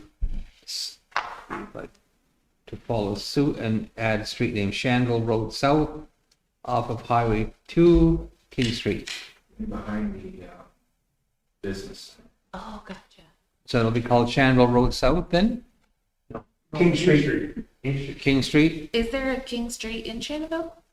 Yes. No, The there's King- Queen Street. There's a Green Queen Street. and a Young. Isn't anymore. Remember Beach Road? Well, the King's Highway was called the King's Highway. It stops back at Young Street and then becomes. It's straight Shelley? in with Beach Road. Let's ask somebody who lived up there, Shelley. Yep, that's right. It's not King Street anymore. Is It used this, to be that small strip between Queen and Young. Yeah. But it's not anymore, right from Queen all the way down to Beach. Okay. So it's beach all the It's way. Beach all the way down, right from Queen Street, So King won't we're in a confuse problem anything. with the river separating those two. going across. so why don't we keep the same name Don't then? call it park. It's more associated with park. Park Lane? Park Lane? Park Park Lane. I think we should still put up the hatchery, so why don't we call it Hatchery Lane? Or what's that? What's the Shannonville River called? Is that Salmon River? Could you Salmon River Lane that? No, there's Sand River Road. There is always Salmon River. What is there, Salmon River Lane? Oh, right. Crest. So say Peter, Walleye Lane. Peter Road is down. Yeah. So. Yes. He's the only man out there, why we ask him? Yep. Oh, yeah, what's his address? Yeah, Melissa's dead. Hey, he's the only one down there, huh? Cooks Road? Yeah. Sounds good.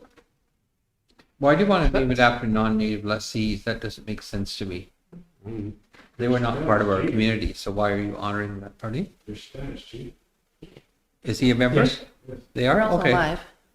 Oh, I know the Cooks, the Irma Cooks family. Can Okay. you, okay, that's a No. good suggestion, Street? Lori. Can we contact them and ask them if we can call it Cooks Road? Please. Chief, you had the wrong family. And then you can let us know Pardon? That's Yeah, not that family. family. by putting the Irma sign up. Brooks, it's not that family, Isn't it? Okay. right? Is that your aunt's family? The Cooks? Irma would be in the family. That's not what that is, right? No, his brother, he's a brother to Alan. Alan Farrell. Oh, okay. Different cooks. Well, you better ask them because we don't want an uproar. Let's check that out, okay? And if not, we'll come up with a Salmon River Road, Colburn Street. So that's the new cul-de-sac we put in there to, school. So why wouldn't we give that a Tyendinaga name?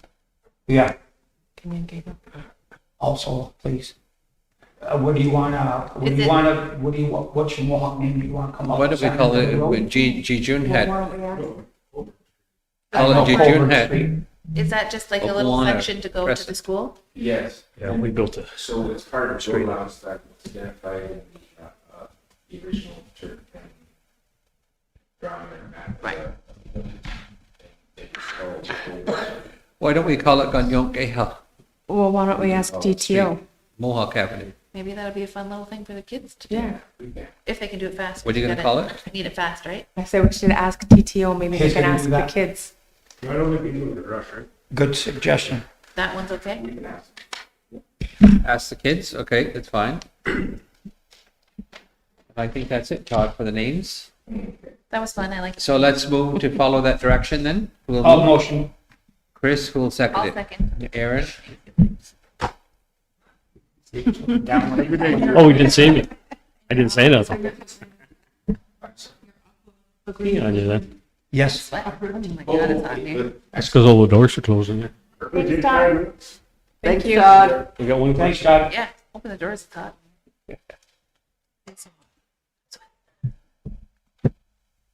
Oh, Corey needs a little break. Oh, this next one is really Chris? quick. Just wait. Okay, let's see here. I guess he didn't hear you.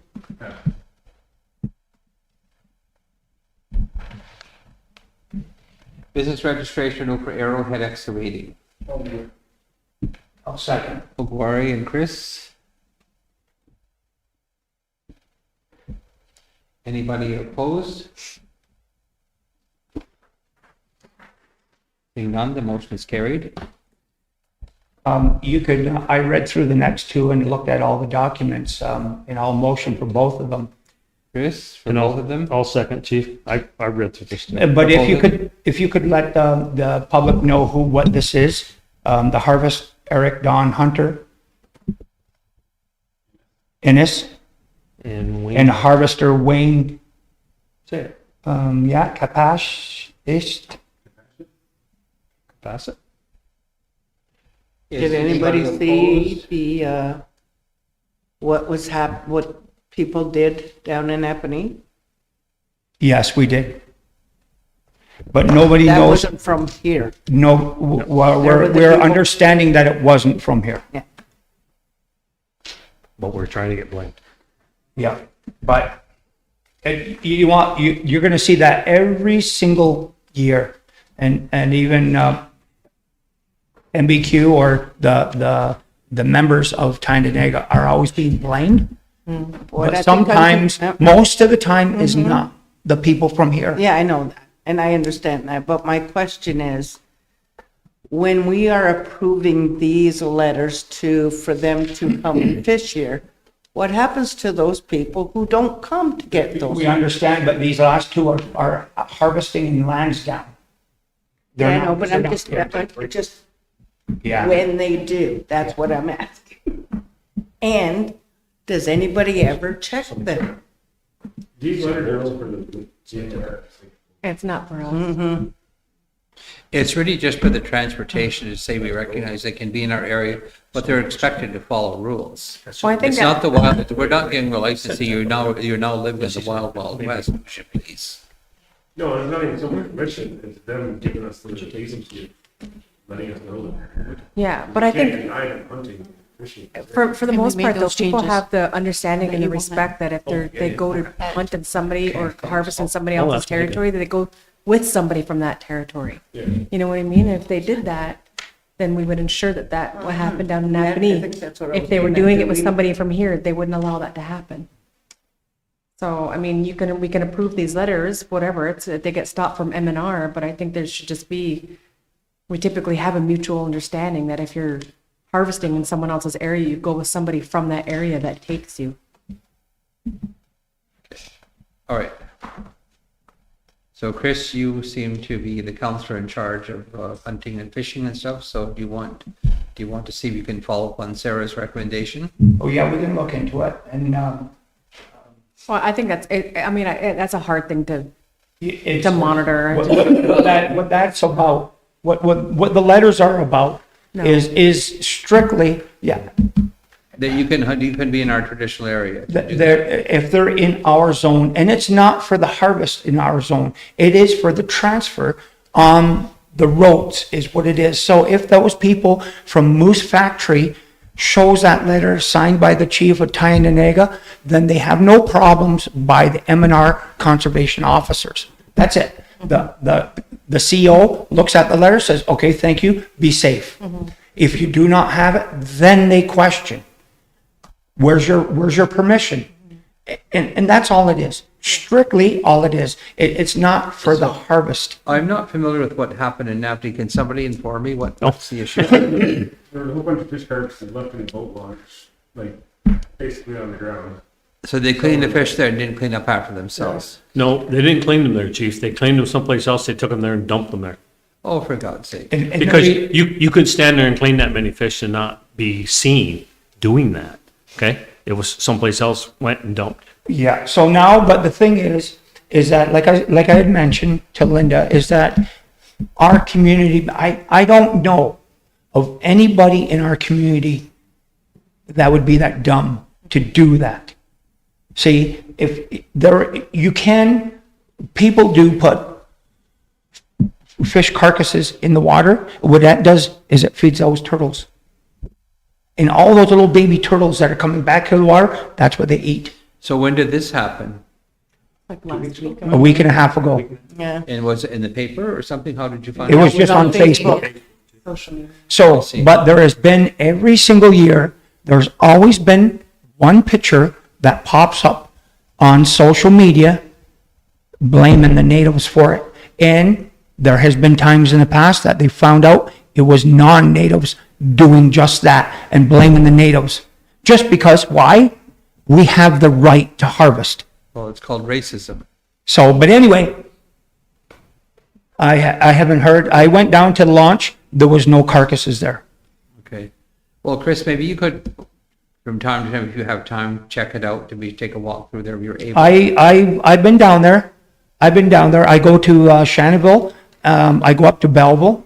I haven't gone to Consacon, nor I have Trenton, but I've been in those other three places. And I do visit on a regular basis. And so maybe what could happen, some kind of guidance could be put out from M&R, so it's okay to put the carcasses in the water to feed other. Anybody that is listening, marshy areas are where the turtles are coming from. You give it back to the marsh. So it comes from the land. You take it back to the lands, and the fish come from the water. You can put the fish back in the water, and they will be nourishment for those other fish, turtles, crayfish. Actually, even crayfish will feed on that meat. Or use the green bins down. Or from our own people, use the green bins that are supplied for fish carcasses. Thank you, Raj. So anyway, we'll go on to land transfers then. So the first land transfer is James Earl Brandt. The whole of lot 9F4, concession 1, is shown on plan number Candaland Survey Record 11245, and the whole of lot 68-6, concession 1, is shown on plan number Candaland Survey Record number 11245, to Mitchell Bruce Adam Brandt, Mohawks the Bay of Quinte, the sum of which is paid and acknowledged. Does council approve this land transfer? Are you doing them all first? Do them all to first, chief, please. There should be a list there, Chief. He's got the bottom one by looks of it. There's normally a list there, so I have to read them too, because somebody's not here. The second one is a land transfer from Thomas Joseph Miracle for the whole of Lot 35D, Concession 2, as shown on Plan Number Revised Statutes of Ontario 5793R, to Joshua James Dockstader, the sum which has been paid and acknowledged, and, Do you want me to read the little short form version, Chief? pardon me? Do you want me to read the little short form version? You seem to be missing it. Okay, I don't have the short-term version here, all I have is the actual transfers. Do you want to read it from here? Sure. At the bottom too. Okay, so land transfer from Wesley James Barty and Mark Allen Barty to Wesley James Barty for lot 30A-1, concession 2, as shown on plan number RSO 266, save and accept lot 30A-12, concession 2, Canada Land Survey record 111434. The land transfer from Wesley James Barty and Mark Allen Barty to Mark Allen Barty for the lot 30A-12, concession 2, Canada Land Survey record 1111434. The land transfer from Suzanne Joyce Miracle, die, to Kelly Doreen Miracle for lot 34J-3, concession 2, Canada Land Survey record 74977. A land transfer from Evelyn May Wheeler to Evelyn May Wheeler, Adam Michael Wheeler, okay, there's another, and Benjamin David Wheeler as joint tenants for lot 7H1, concession 2, RSO 1206, a land transfer from Michael Christian Brandt to Diane Marie Winkler for lot 27A-5, concession 2, Canada Land Survey record 111209. And I've done the other two from Thomas Joseph Miracle and James Earl Brandt. I'll motion. No second, Chief. Curtis beat you. I did. Curtis and Chip. So who seconded it? I did. Curtis? Is anyone opposed? Can we Okay. take a quick break? We can. We'll take a 5-minute break. There you go, Barry. Run. So there's a bunch of things that we'd like to get to before she gets her ride home. You want to get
We're live.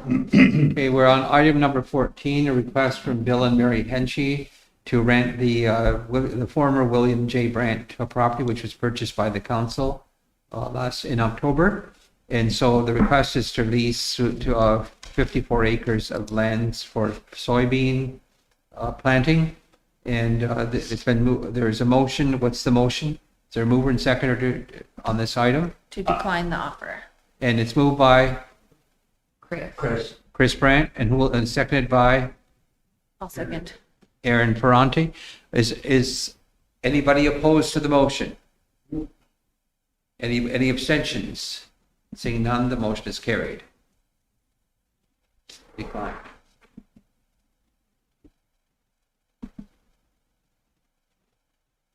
Item number 15 is the funding agreement for from the Solicitor General, the agreement for the Restorative Justice Program. And it's for the fiscal year 26-27 budget and agreement with the Ministry for the Restorative Justice Court Worker Program. Does council agree to assign? I'll second it. Okay, the motion is approved. Aaron and Curtis.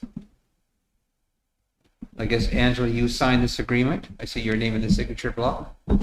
Sure. But normally the funding agreements are with council and they are normally signed by a representative. Well, once you approve them, they can be signed by either one of us as a signing authority for the organization. Yeah. Appointments of the auditors, That's in private. Just skip that one. private. Yep. No, I'm. Okay, I'll go see some. I told her before we were ready. Okay, it's in the public The next portion one is here. also hers. Yep, the next several I think are hers. Oh, no. Yeah, 2, anyways. Yes, thank you. I was trying to find her name fast enough, didn't work. The housing cash flow is the next item. Item number 17. So I'll just read it. To present the housing cash flow projection for 26-27 and seek approval and acknowledge of the projected funding position, including the timing of revenues, planned expenditures, and resulting cash flow fluctuations over the fiscal year. In addition, approval is sought for the 2026-27 revolving mortgage program, that's MBQs, including authorization for new construction lending, $2.4 million, $2,400,000, and renovation lending for $600,000, which requires the approval of the council.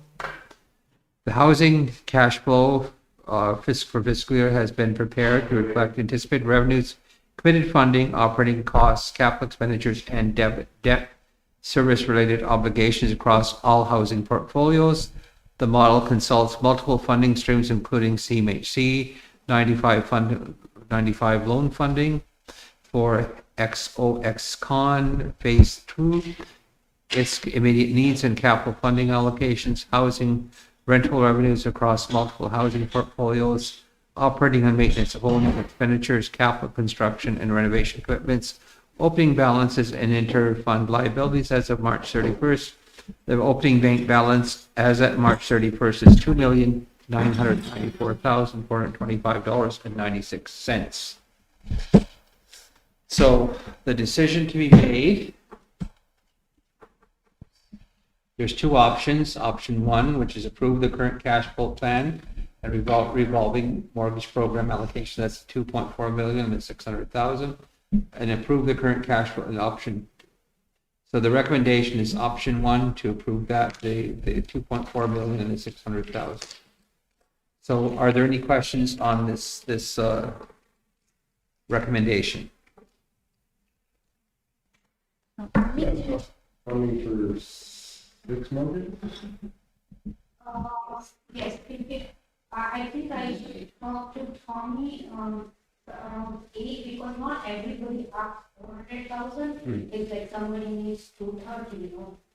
I think there is an agenda item. There's different amounts for the mortgages. They're not all 400,000. Yeah, not everybody needs 400, so we should be able to accommodate around 8 to 9 and all based on the application that we have received. and how do I reach it and how much. Okay. And renovation first. Yeah, and 600,000. I just took a long time to read, but I read the rest I'll of it. second it. I'll motion that, chief, it's good. I got Aaron, beat you to it. So it's Chris and Aaron. Is anybody opposed? And Cecil was saying that could be eight Yes. mortgages. So It's based on the committee that we did for the application, not, yes, sorry. people can hear that. I forgot about that. Based on the applications received, not everybody needs 400,000. I think we can accommodate most of the application that were received in the current year for 26-27. Perfect. Okay, so the council is approving option one. That'll be $2.4 million for new construction and 600,000 for renovations. Been moved by Chris and seconded by Aaron. Is anyone opposed? Anyone opposed? Any abstentions? Seeing none, the motion's carried.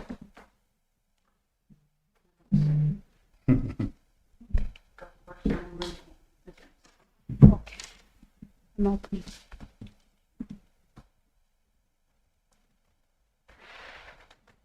The golf course, the loan is up for renewal. Yes, And so the recommendation is to do a 16-month loan, I believe at, is it 4.5%? Or, so just let me open my briefing note here. So they have given us two options. One is variable or another one is a fixed rate option. So the variable is, of course, it varies with the prime, and the fixed is 4.25, and the estimated monthly payment would be 7,115.44, and it would be for like 60-month amortization schedule, which I have also shared with the briefing note here. so we originally borrowed 1.2 million to purchase the land, right? Yes, At March 23rd, 2021. yes, and And that so the in- balance that we still owe is 945,851.99 as at March 21st. you got it. Yes, And so then the total, so that's the total repayments, we paid $254,148. the principal On the payment. principal. Yes, And the past year at an interest rate of 2.15% with a monthly payment of $6,156.21. The total interest paid was $115,183.90 in the past 5 years. correct. So we are refinancing the 945, 851 at what interest rate? So currently 4.25. At 4.25, Yes, okay? so that's the difference, that the rates have gone from 2021. We were very fortunate to have very good rates at that time. But yes, with everything, the interest rates are high, and this is the borrowing rate best. I tried to negotiate it with the bank and I could get that. And so then So the fixed rate option is less even than the variable rate option, and it's less. Yes, Risk, the right. advantages of it going with fixed rate is currently, of course, lower than the variable rate, because So- variable rate is 4.45 and it could still vary. And the predictable payment, I feel like, this is a fixed amount, 7,115, and there it could be like, if you look at the amortization schedule, sometime it goes like 8,700. Yeah. So it's for us, so we've financially, also, this would be a better option. so we're also lobbying the department through the land claim process to reimburse the $1.2 million purchase price for the land under the surrender 24, because the land was never surrendered. And so we're asking them to at least for now, refund the purchase price for the land. Then negotiations for loss of use is a broader discussion, needs some studies. Okay, so when we Chris? get the reimbursement, then we can, of course, if it comes like in the 26-27 this fiscal year, then we can repay the loan that is all remaining, clear up all that, and then maybe the balance amount we can think of maybe investing it or put a GIC or what options we have at that time. Yeah. Will there be a penalty? Yes, there is usually a penalty if you kind of pay upfront. Like last time when we paid the fire hall, it was around 18,000, but on negotiation they charged us 12,000. How much, how much? It was 18,000, but on negotiation, they charged us 12,000. 12. So now depends on the time that we pay and how many months are remaining. We might be try to best to negotiate with them. Yeah.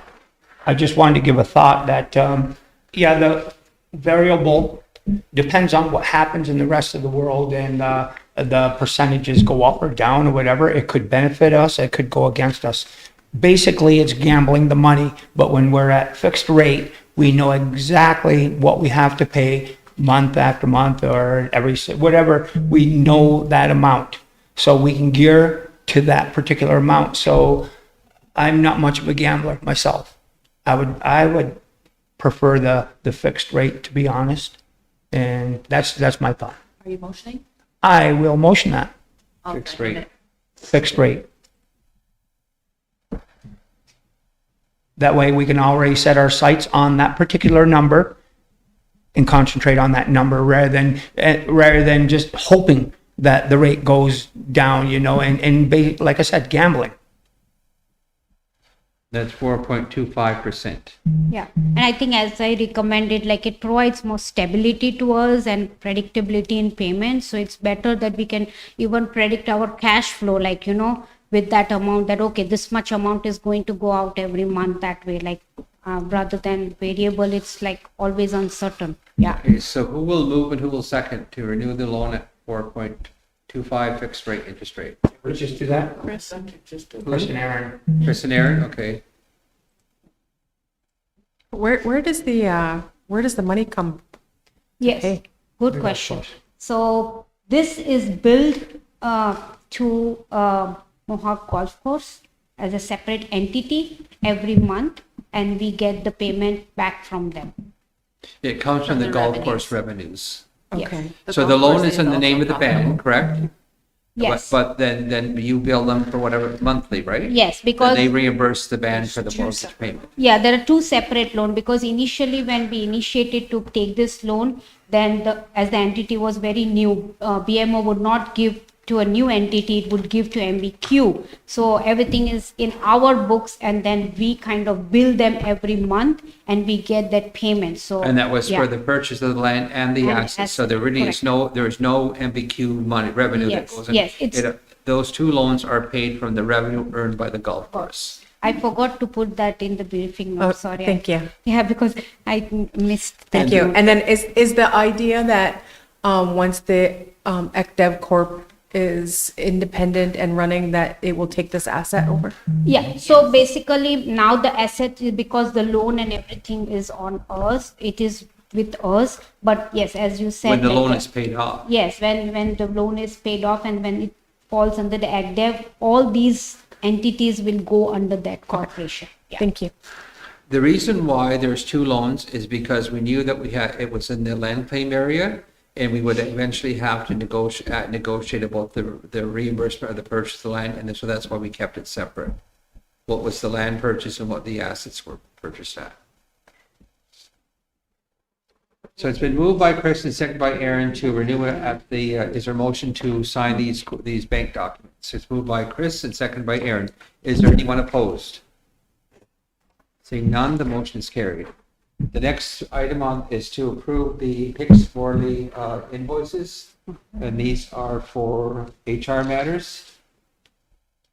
It's to approve invoice number 853382 for $3,247. Is there a mover to pay? I'll move. Aaron, is there a seconder? No second to. Curtis? Is anyone opposed? Anyone opposed? Seeing none, the motion is carried.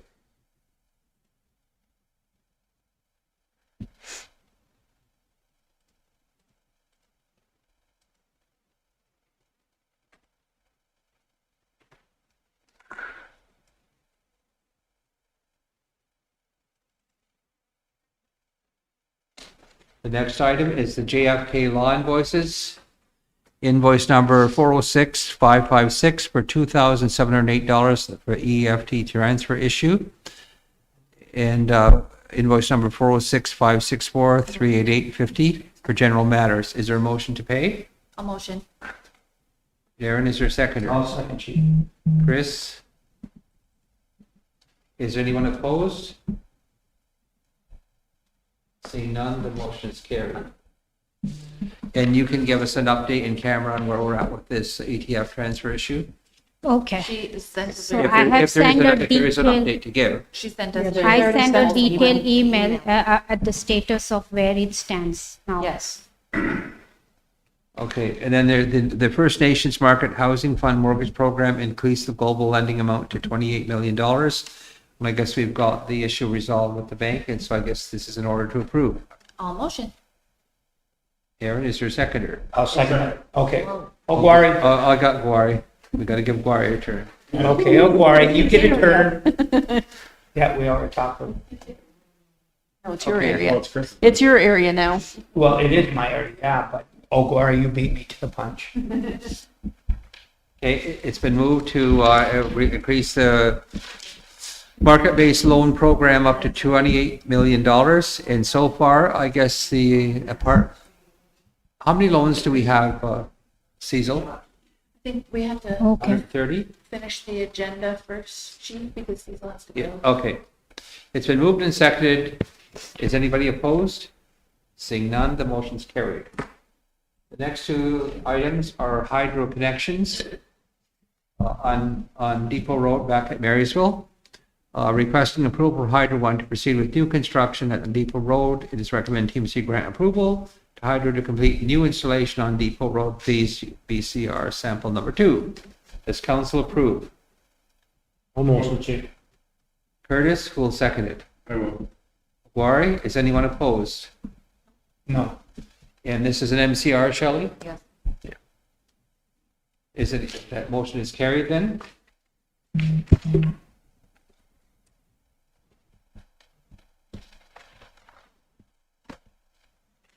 Two requests.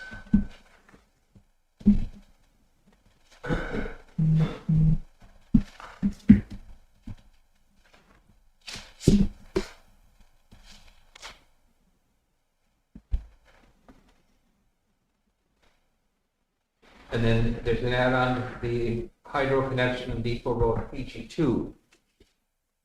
Is there a mover or a seconder for that? Apparently there's 2 poles or something that has to be corrected there. 3 polls. 3? Yep. Okay. I'll move, Chief. Curtis? I thought it was all in one, though, wasn't it? Is there a second? He has seconder for 2 that? sketches. What's that? There was 2 sketches, so Oh, I was don't. there? Okay. I thought you put them all on one. Okay, it's been moved by. It's the Curtis. same spot? Yeah. Okay, I'll second, Chief. Chris?